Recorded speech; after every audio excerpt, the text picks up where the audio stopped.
Alors ici, on va aller dans un navigateur web et on va aller chercher des images. Donc je vous conseille d'aller voir ça dans bing.com pour avoir accès à des images. Pour avoir accès à des images en haute définition, ce qui est moins évident de nos jours sur Google. Alors ici, on va aller dans un navigateur web et on va aller chercher des images. Donc je vous conseille d'aller voir ça dans bing.com pour avoir accès à des images. Pour avoir accès à des images en haute définition, ce qui est moins évident de nos jours sur Google. Alors ici, je vais chercher des images de chats. Par exemple, vous n'aimez pas les chats, c'est pas grave. Voilà. Je vais dans la partie images. Et il y a plein d'images de chats. Ils sont tous plus mignons les uns que les autres. C'est horrible, j'en peux plus. On va quand même filtrer parce que vous n'avez pas le droit d'utiliser toutes les images. Alors, on va donc demander, en enclenchant les filtres ici dans bing.com, je vous rappelle qu'on est dans bing.com, pour ceux qui seraient dans Google, vous avez loupé l'épisode où Kevin embrassait Jessica, ou l'épisode où je disais qu'il fallait dans Bing au lieu de Google, c'était le même. J'étais juste à côté de Jessica en train de dire ça. Voilà, donc ici, licence, on va indiquer domaine public, par exemple, voire même Creative Commons pourrait passer aussi, mais il faudrait un peu s'intéresser à est-ce qu'il faut indiquer le nom de l'auteur sur la publication, c'est Creative Commons attribution, est-ce qu'on a le droit de modifier, est-ce qu'on a le droit d'en faire un travail commercial, c'est un peu plus compliqué les Creative Commons, donc voilà, domaine public. Les chats, c'est pas ça qui manque. Au niveau de la définition, on peut demander taille d'image au moins 1000 sur 1000 pixels. Comme ça, on va éviter les images complètement floues, avec peu de pixels. Ceci dit, dans Photoshop, il y a un système d'intelligence artificielle qui s'appelle le Super Zoom et qui permet d'améliorer les images. On peut multiplier les pixels de manière intelligente comme on ne le faisait pas avant. Enfin, on faisait déjà dans Photoshop de la multiplication de pixels qui faisait réapparaître du détail, mais maintenant c'est encore pire, encore mieux je veux dire. Donc 1000 pixels sur 1000, que demander de plus? Bon, j'aurais pu préciser ce que je voulais comme chat bien sûr. Hein. C'est logique, hein. On peut préciser. Mais là je ne vais pas préciser. Alors, ça, c'est une solution pour trouver des images de chats. Est-ce que vous en voyez d'autres? Dites-moi. Ben, tu as tout à fait raison. Avec l'intelligence artificielle, notamment ici, je suis dans Midjourney. J'ai la possibilité. Tout le monde connaît? Tout le monde a déjà eu l'occasion d'essayer? Oui? Non?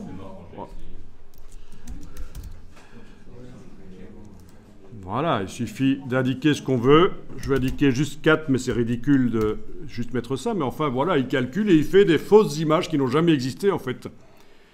Et puis après, je vais pouvoir choisir, voire même les améliorer par Photoshop, multiplier les pixels ou par d'autres systèmes. Donc je suis sûr, il y en a certains parmi vous qui sont assez forts en génération par intelligence artificielle. Vous avez essayé, vous vous êtes spécialisé. Hein. Levez un peu la main ceux qui estiment qu'ils sont quand même allés assez loin dans ces techniques. Personne? Une personne? Super. Bien. Et tu utilises quoi en fait, tu dis? Sur un site, on peut directement présélectionner faire tout texte. Donc voilà, des chats, j'avais pas précisé, donc j'ai des peintures, quoi. Donc voilà, le principe, c'est que évidemment, je vais devoir upscaler celle qui m'intéresse et la récupérer ensuite pour l'améliorer éventuellement dans Photoshop. Donc ça, c'est une solution, en effet. Autre solution pour trouver des images de chats. Ah tiens, il y a une fausse signature là, ou une vraie. Il faudra vérifier quand même. Parce que vous savez que Midjourney, ici, il se base sur des milliards d'images qu'il est allé ratisser partout sur le web, y compris des images médicales, y compris des images pédopornographiques. Enfin, il a vraiment ratissé large. Hein. Tandis que Adobe, son générateur, se base uniquement sur les images de sa banque d'images Adobe Stock. Et donc, c'est pour ça que Adobe, pour l'instant, est un peu moins performant que les autres qui se sont basés sur des milliards d'images. Pourquoi est-ce qu'ils ont fait ça? Pourquoi est-ce qu'ils ont pu? Parce que c'était une recherche scientifique et c'est juste par la suite que c'est devenu commercial. Mais au départ, c'était une recherche scientifique et donc ça, c'est la première raison pour laquelle ils ont pris beaucoup d'images sur le web, quasiment tout le web, au niveau images. Ensuite, deuxième chose qui empêche de porter plainte pour copyright, c'est qu'ils ne stockent pas les pixels des images dans leur système, ils stockent des descriptions algorithmiques des images. Et donc voilà, c'est un peu comme si moi je prenais la photographie de quelqu'un, la photographie est sous copyright et je commence à la décrire sous forme d'un texte. Voilà, des gens qui sont sur le quai d'une gare, la photographie est dans des tons gris, blablabla, et puis le photographe vient m'emmerder. Oui, cette image, elle est à moi, elle est sous copyright, tu n'as pas le droit de la décrire. Donc c'est tangent. Est-ce que j'ai le droit ou pas de la décrire? Et donc c'est le principe dans les intelligences artificielles, ce sont des descriptions algorithmiques. Alors, bien sûr, une autre solution, c'est des banques d'images, notamment Adobe Stock. Ici, je suis allé sur Getty Images. Voilà. Voyons un peu ça. Voilà, des images de chats qui sont à vendre. J'ai juste tapé 4, j'aurais pu préciser, bien entendu. Ah, c'est dégoûtant. Non, pas ça. Ah non, oh non. Oh non, encore pire. Ah non, oh non. Pourvu qu'ils ne fassent pas des petits. Alors, sinon, vous avez Adobe Stock, bien sûr. Moi, je ne suis pas extrêmement convaincu parce que je trouve que les photos, ça c'est mon avis personnel, les photos sont trop retouchées, en fait. Les photos de Adobe Stock sont généralement trop retouchées. Ça sent la retouche, mais c'est bien parce que justement on achète des photos, on veut qu'elles soient retouchées, mais là je suis dans les templates, ça c'est idiot. On va se mettre dans les images. Voilà. J'étais dans la partie template, voilà. Donc c'est des photos un peu de studio retouchées et il manque ce côté naturel, réaliste, authentique. Voilà, c'est ce que je cherchais. Hein. Jean de Florette, authentique. C'est de l'authentique. Voilà. Donc, on va faire une recherche quand même sur des chats et on va en télécharger quelques-uns. Donc, les images de chats. Voilà. Donc maintenant on a la définition de l'image qui apparaît. Voilà, on est dans bing.com. On a fait une recherche sur des chats. Oui, sinon on a cité l'intelligence artificielle pour trouver des images de chats. On a cité les banques d'images. On a cité quoi d'autre? Qu'est-ce qu'on a fait comme démo? Qu'est-ce qu'il y a d'autre comme solution? Pour trouver des images de chats, pour avoir des images de chats, qu'est-ce que vous faites? Hein? Mais tout ça, c'est à peu près la même chose que de faire une recherche. Oui, si vous me citez FreePic, Pexel, tout ça, c'est un peu la même chose que de faire une recherche dans Bing, sauf que c'est plus restreint. Ils n'ont pas des dizaines de milliers d'images de chats sur chacun de ces sites-là. Ce sont des sites qui facilitent un peu le travail, mais non, il y a quand même une autre solution évidente. Vous voulez des images de chats, qu'est-ce que vous allez faire? Hein? Ben vous les faites vous-même, exactement, les photos. Exactement. Et comment est-ce que vous allez faire des photos de chats? On vous demande des photos de 60 chats différents. Comment vous allez faire? On les vole.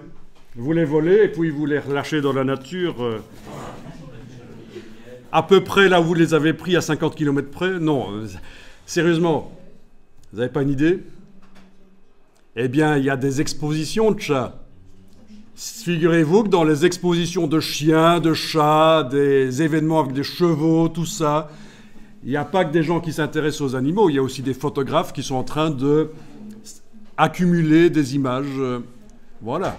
Donc, c'est l'occasion. Vous avez parfois 200, 300 chats au même endroit dans une exposition. Ils sont tous plus mignons les uns que les autres. Alors, voilà. Ok, donc là, on va les en prendre. Donc, ce que j'aimerais, c'est que vous preniez peut-être des chats qui sont quand même vus relativement en entier. Il y en a certains qu'on connaît, ils sont déjà dans le document. Donc essayez de cliquer sur une image. Je vous rappelle qu'une fois que vous êtes là, si vous voulez retourner au résultat, il va falloir cliquer sur la croix ici. Voilà, c'est comme ça. Ensuite, bon, une fois que vous êtes là, en principe, vous devriez aller, on ne va pas le faire ici, mais visiter le site pour vérifier quelles sont les conditions d'utilisation de l'image. Et je vous conseille même de prendre une copie d'écran des conditions, au cas où une image qui était sous copyright se serait retrouvée sur un de ces fameux sites. Vous m'avez cité Pexel et d'autres. Mais on ne sait jamais si le photographe a les droits dessus malgré tout, que c'est une erreur que cette photo se retrouvait sur ce site. Et voilà, vous aurez au moins gage de votre bonne foi en montrant que les conditions d'utilisation du site indiquaient que cette image était du domaine public, qu'on avait le droit d'utiliser comme on voulait. Voilà. Donc quand on clique sur afficher l'image, parfois on tombe sur un site qui vous demande de vous inscrire. Parfois là l'image s'affiche, je vous demande de faire un clic droit, enregistrer l'image sous. Et alors vous allez, on va mettre ça dans un dossier. Dans le dossier ici, le dossier du document, le dossier d'assemblage dans lequel on a déjà enregistré plusieurs fois le document. Peut-être qu'on va quand même faire un nouveau dossier, on ne va pas le mettre dans le dossier Links. On peut le mettre en fait un peu où on veut, parce qu'après, à la fin, on va faire un assemblage qui va rassembler tout seul. C'est InDesign qui va le faire pour l'archivage ou le transfert vers un autre document.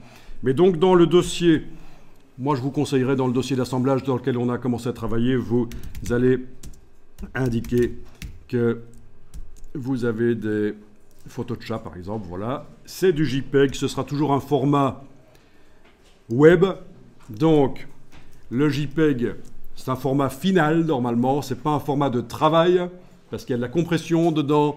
C'est pas bon, mais je ne vais pas sortir, aller chercher des images de chats, les faire moi-même maintenant. Il faut que j'en ai pour dans les 10 minutes qui viennent. Je suis pressé. Donc, une fois que vous êtes sur la page qui montre le chat en grand, vous revenez sur la page des résultats là, c'est l'onglet d'à côté, vous fermez ce résultat-là et vous allez cliquer sur d'autres et vous allez tester.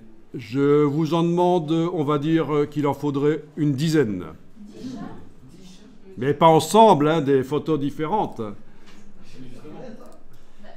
Alors oui, n'oubliez surtout pas de chaque fois cliquer sur « Afficher l'image ». C'est justement pour ça qu'on est dans Bing et pas dans Google. C'est parce que dans Google, cette fonction, à moins qu'on hack Google, il y a des systèmes, mais cette fonction n'existe plus puisqu'ils ont eu un procès avec Getty Images qui les empêche d'avoir ce bouton-là. Donc, voilà. Ça va être difficile, mais on ne vous demande pas qu'il soit joli ou qu'il soit, ou qu'il parle néerlandais ou quoi. Hein. Vous prenez les chats qui viennent.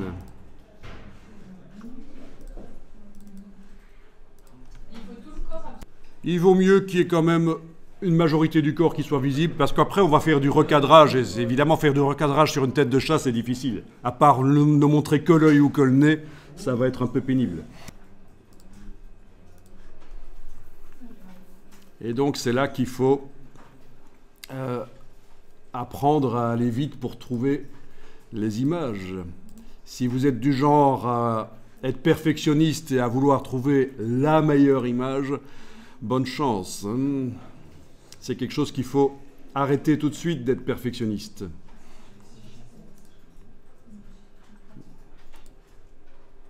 Il lui manque un œil à celui-là.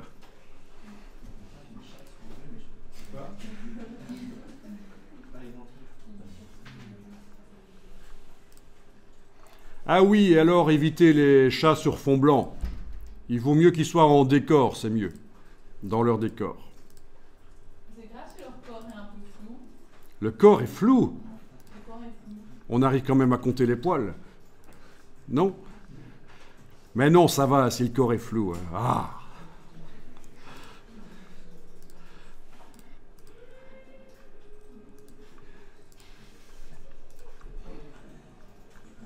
C'est pas évident, il n'y en a pas tellement que ça parce que je suis en domaine public. C'est assez restreint finalement.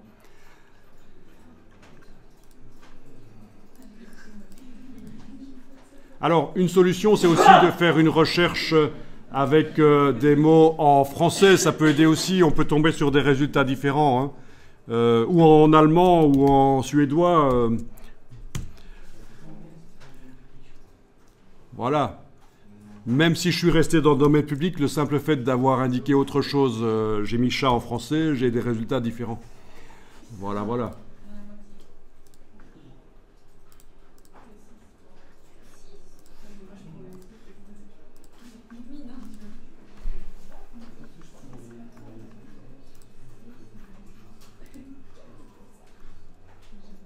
Ok, voilà l'exemple d'un site où ça ne me permet pas d'afficher l'image en grand. Et donc, il faudrait que je m'inscrive et que je puisse télécharger. En fait, il se trouve que je suis inscrit, je pourrais télécharger, mais bon, je ne vais pas le faire ici. Parce que je me mets dans les conditions. Vous ne devez pas vous inscrire sur un site qui vous demande de vous inscrire. Hein, dans le cadre de la formation ici, MOLO, hein, attention au RGPD, le Règlement général de protection des données. On va éviter de vous demander de vous inscrire.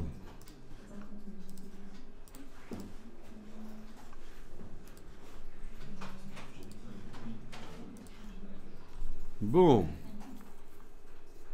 Tous ces chats commencent à me dégoûter. J'en ai vu trop.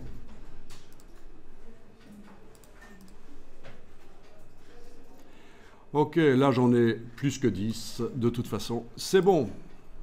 Donc, dans le dossier, les voilà. Donc, je suis dans le dossier, je suis en affichage par icône pour admirer le résultat de ma recherche. Je suis en affichage par icône dans le dossier sur le Mac. J'ai le petit curseur ici qui me permet de déterminer la dimension des icônes. Voilà. Je demande présentation alignée par nom. Et voilà. Ils sont tous visibles. Si je clique sur l'un ou l'autre, avec la barre d'espacement, je peux le voir en grand. Tout ça, c'est des astuces utilisation du Mac basique.